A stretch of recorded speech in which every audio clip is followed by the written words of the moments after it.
साथियों, एसआरओ 43 का जो मामला है, उसमें मैंने कुछ दिन पहले आपको कहा था कि वेरिफिकेशन का प्रोसेस डिस्ट्रिक्ट वाइज जो है वो होना चाहिए। हो भी रहा है, लेकिन सारी की सारी जो फाइलें फंसी हैं वो डिस्ट्रिक्ट हेडक्वार्टर्स पर हैं या डिस्ट्रिक्ट एडमिनिस्ट्रेशन के मातहत हैं। कल चीफ मिनिस्टर साहब की तरफ से उसमें तो एक नवीद सुनाई गई। आज मजीद लोगों को लेफ्टिनेंट गवर्नर जम्मू कश्मीर मनोज सिन्हा की तरफ से कंपैशनेट अपॉइंटमेंट्स दी गई। लेकिन सबसे बड़ी बात यह है कि इंसानी हमदर्दी की बुनियाद पर जो तकर्रियां हो रही हैं, कंपैशनेट अपॉइंटमेंट्स हो रही हैं, इसमें ताखीर क्यों हो रहा है? तो ताखीर की सबसे बड़ी वजह है अभी तक वेरिफिकेशन का प्रोसेस। और अब बडगाम के अंदर, श्रीनगर के अंदर, बारामूला के अंदर, नॉर्थ कश्मीर के कुपवाड़ा में, सेंट्रल कश्मीर से साउथ कश्मीर और जम्मू प्रोविंस में भी जहां जहां इस तरह के केसेस थे, उनको क्लियर करने के ऑर्डर्स फिर से दिए गए हैं। रात देर गए हमारे इंतजामिया में जराया हमें बता रहे हैं कि कंसर्न अथॉरिटीज को कहा गया है कि इस प्रोसेस को जल्दी से कंप्लीट करें। उस वक्त जब वज़ीर आला उमर अब्दुल्ला साहब की तरफ से कहा गया कि 22 जो कैंडिडेट्स हैं housing and urban development department के तहत, रिहेबिलिटेशन स्कीम के तहत इस महकमे के अंदर उनको जिम्मेदारियां तफवीज की जा रही हैं।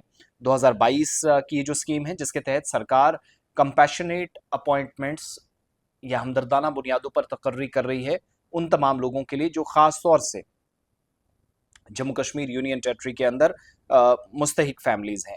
कई ऐसे लोग हैं जिनको आज के वक्त में फेवरेटिज्म से नहीं बल्कि एलिजिबल क्राइटेरिया में आने से राहत मिलनी चाहिए, और वो मिल रही है।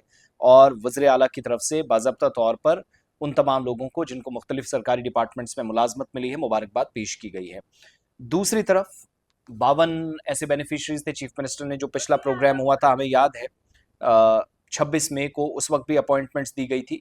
जहां तक बात लैंड ओनर्स की है, तो उस पर भी वज़ीर तालीम साहिबा से हमने पूछा कुछ दिन पहले, तो उन्होंने कहा कि मामला इसमें भी इंस्पेक्शन पर अटका। तो वो जो वेरिफिकेशन का प्रोसेस है वो थोड़ा सा डिले हो रहा है। आज जहां तक बात है तो SKICC श्रीनगर के अंदर तकरीब मुनाकिद हो रही है, और लेफ्टिनेंट गवर्नर मनोज सिन्हा इस तकरीब में बतौर मेहमान खुसूसी शिरकत कर रहे हैं। और ये जो प्रोग्राम है, इससे पहले हमें याद है कि एक प्रोग्राम इसी तरीके से हुआ जहां पर चंद एक लोगों को जो कंपैशनेट अपॉइंटमेंट्स राजभवन के अंदर दी गई थी, जिसमें हमें याद है एक तो इंस्पेक्टर मसरूर अली वानी, उनकी अहलिया को, और इसके अलावा एक और शख्स थी इंशा नज़ीर को उस वक्त अपॉइंटमेंट लेटर दिया गया था। लेकिन बाकी लोगों के केसेस है, तो डिस्ट्रिक्ट लेवल पर अथॉरिटीज़ को कहा गया केसेस को जल्दी से वाइंड अप करने की कोशिश करें, फटाफट से इन मामलों को निपटाएं। और अब जिस जगह जहां जहां आपकी फाइलें फंसी, वहां से अपडेट्स डाल लीजिएगा। हमें स्टेटस में, हमारे वीडियोस पर कमेंट करने से इससे मसला हल नहीं होगा। हमने अथॉरिटीज से अपने लेवल पर कंफर्म किया, तो वहां से जितने तेजी के साथ केसेस आ रहे हैं उनकी अपॉइंटमेंट साथ साथ हो रही है। आज भी मिलिटेंसी से मुतासरा लोग जिनको प्रायोरिटी अथॉरिटीज रख रही है श्रीनगर के अंदर, उनको बाज़ाब्ता तौर पर यह अहकामात दे दिए गए हैं, या सरकार की तरफ से उन सबको जो अपॉइंटमेंट लेटर्स हैं वो दिए गए दर्जनों अफराद को। कल चीफ मिनिस्टर ने हाउसिंग एंड अर्बन डेवलपमेंट में जो 42 कैंडिडेट्स थे उनकी भी मंजूरी दी थी। तो प्रोसेस चल पड़ा है, धीरे धीरे ही सही। इंशाल्लाह बहुत जल्द इसमें सारे केसेस डील होंगे। डिस्ट्रिक्ट एडमिनिस्ट्रेशन सारे केसेस क्लियर किया। बडगाम के अंदर केसेस क्लियर हो गए मेरी इतला के मुताबिक।